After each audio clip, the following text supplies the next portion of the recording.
वारंगल का दुर्ग आज सोने और धूप की गंध में नहाया हुआ है। नगाड़ों की गूंज पत्थर की दीवारों से टकराकर दूर जंगलों तक फैल जाती है। पुजारी मंत्रोच्चार करते हैं, चंदन और कुसुम के फूल वातावरण को पवित्र बनाते हैं। रुद्रमा देवी सिंहासन पर विराजती हैं, मस्तक पर राजमुकुट, नेत्रों में एक अटल दृढ़ता। किंतु दरबार में खड़े कई सामंतों के अधर बंद हैं और दृष्टि नत। उनकी चुप्पी किसी शस्त्र से कम नहीं। यह मौन स्वीकृति नहीं, ये प्रतीक्षा है, विद्रोह की, अवसर की। एक स्त्री के हाथों में सत्ता की बागडोर देखकर कुछ हृदयों में अंगार सुलग रहे हैं, और यह अंगार शीघ्र ही ज्वाला बनने को है। वारंगल दुर्ग की प्राचीरें रात के अंधकार में डूबी हैं। दीपशिखाएं कांपती हैं, मानो हवा में कोई रहस्य घुला हो। एक थका हुआ दूत धूल से सना गुप्त द्वार से भीतर आता है, उसके हाथ में एक मुड़ा हुआ पत्र, मोम की मुहर अभी भी ताज़ी। रुद्रमा देवी उसे एकांत में पढ़ती हैं। शब्द तीखे हैं, विष की तरह। 3 सामंतों के नाम, वे नाम जिन्होंने कभी उनके पिता के सामने शीश झुकाया था। यादव राजा रामचंद्र देव की सेनाएं उत्तर में सज रही हैं और भीतर का घर खोखला हो रहा है। रानी पत्र को मेज पर रखती हैं, आंखें स्थिर, श्वास गहरी। विश्वासघात की यह रात एक निर्णय की मांग करती है जो इतिहास को बदल देगा। वारंगल का दरबार आज एक अंगार की तरह दहक रहा है। स्तंभों पर टंगी मशालें कांपती हैं, जैसे स्वयं पत्थर भी इस क्षण की गंभीरता को समझ रहे हों। सामंत खड़े हैं, कवच पहने, भौहें तनी हुई, शब्दों में विष घोलकर। उनका तर्क सीधा और क्रूर है। एक स्त्री का स्थान सिंहासन पर नहीं। परंतु रुद्रमा देवी विचलित नहीं होती। वे उठती हैं, धीरे, दृढ़ता से, और उनकी आंखों में वह ज्वाला जलती है जो किसी शत्रु की तलवार से नहीं बुझती। वे तर्क का उत्तर तर्क से देती हैं, और अंत में एक मौन चेतावनी, राजद्रोह का दंड मृत्यु है। दरबार में सन्नाटा छा जाता है, परंतु षड्यंत्र की जड़ें अभी कटी नहीं हैं। वारंगल के घने वनों में, जहां साल और सागौन के वृक्ष सूर्य की किरणों को छान लेते हैं, रुद्रमा देवी एक गुप्त युद्धशाला खड़ी करती हैं। भोर की धुंध में, मिट्टी की सोंधी गंध और धातु की खनखनाहट के बीच, उनकी चुनी हुई महिला योद्धाएं तलवार, धनुष और भाले का अभ्यास करती हैं। रानी स्वयं उनके सामने खड़ी होती हैं, न सिंहासन पर, न छत्र के नीचे, बल्कि धूल में, पसीने में, उनके साथ। प्रत्येक प्रहार में एक संदेश है, प्रत्येक कदम में एक प्रतिज्ञा।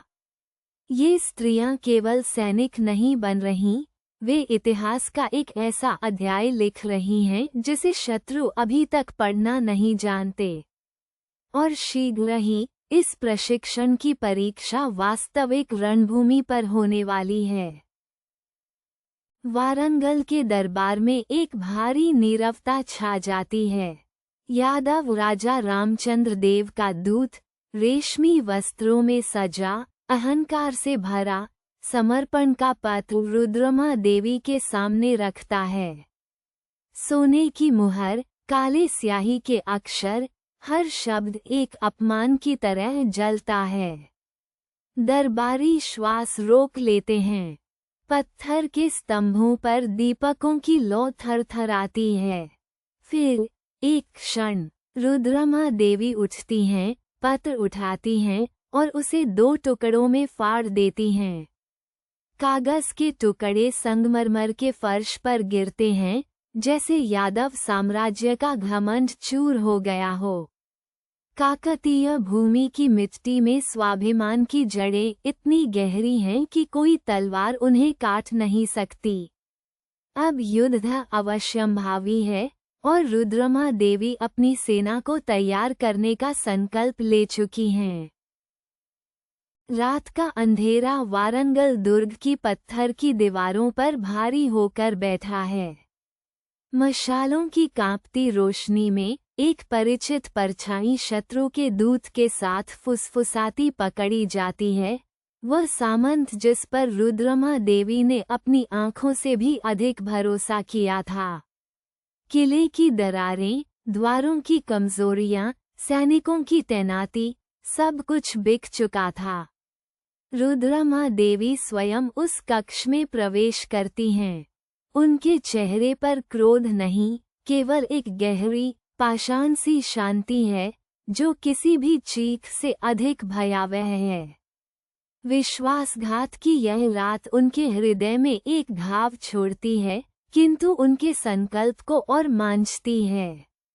अब जो न्याय होगा, वो पूरे दक्कन को संदेश देगा। वारंगल के प्राचीर पर धुएं के बादल उठते हैं। यादव सेना और विद्रोही सामंतों की संयुक्त शक्ति, हजारों घोड़े, हाथी और तलवारें, दक्कन की धरती को कपाती हुई आगे बढ़ती है। और तब, जब दरबारी भय से कांपते हैं, रुद्रमा देवी कवच पहन, अश्व पर सवार होकर युद्धभूमि में उतरती हैं। उनके हाथ में तलवार है, आंखों में वज्र की चमक। काकतीय सैनिक अपनी रानी को देखकर नया जोश पाते हैं, उनकी हुंकार वारंगल के पत्थरों से टकराती है। शत्रु सेना रुकती है, भांपती है कि सामने कोई साधारण योद्धा नहीं।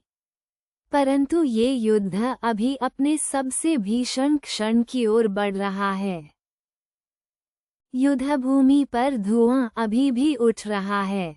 टूटे हुए भालों और रक्तरंजित मिट्टी के बीच यादव सेनापति अपने घुटनों पर है, पराजित, निशस्त्र, धूल में लिपटा हुआ। काकतीय ध्वज युद्ध की थकी हुई हवा में लहराता है। रुद्रमा देवी अपने अश्व पर स्थिर बैठी हैं, उनकी दृष्टि में क्रोध नहीं, केवल एक शांत, अटल संकल्प है। वे जानती हैं कि तलवार शत्रु को मारती है, किंतु उदारता उसे मित्र बनाती है। सेनापति के समक्ष संधि का प्रस्ताव रखा जाता है, जीवन के बदले निष्ठा, युद्ध के बदले शांति। ये केवल एक विजय नहीं है, यह एक राजनीतिक दूरदर्शिता की घोषणा है। किंतु वारंगल के दरबार में विजय का उत्सव अभी आरंभ भी नहीं हुआ कि एक और षड्यंत्र की परछाई धीरे धीरे आकार लेने लगती है। विजय की धूल अभी थमी नहीं है और वारंगल दुर्ग की प्राचीन दीवारें सूर्योदय की सुनहरी आभा में नहाई हुई हैं। रुद्रमा देवी उस ऊंची बुर्ज पर खड़ी हैं जहां से दक्कन का विशाल पठार क्षितिज तक फैला दिखता है। लाल मिट्टी, काले पत्थर के मंदिर और हवा में घुली लोहे की गंध। उनके कंधों पर युद्ध के घाव हैं, पर मुद्रा में वज्र की दृढ़ता है। वे एक स्त्री नहीं, एक युग हैं, जिसने संदेह को पराजित किया, विश्वासघात को जलाया और साम्राज्य को नया जन्म दिया। काकतीय सूर्य अब पूर्ण ऊंचाई पर है, किंतु इतिहास जानता है, सबसे कठिन परीक्षाएं सदैव विजय के बाद आती हैं।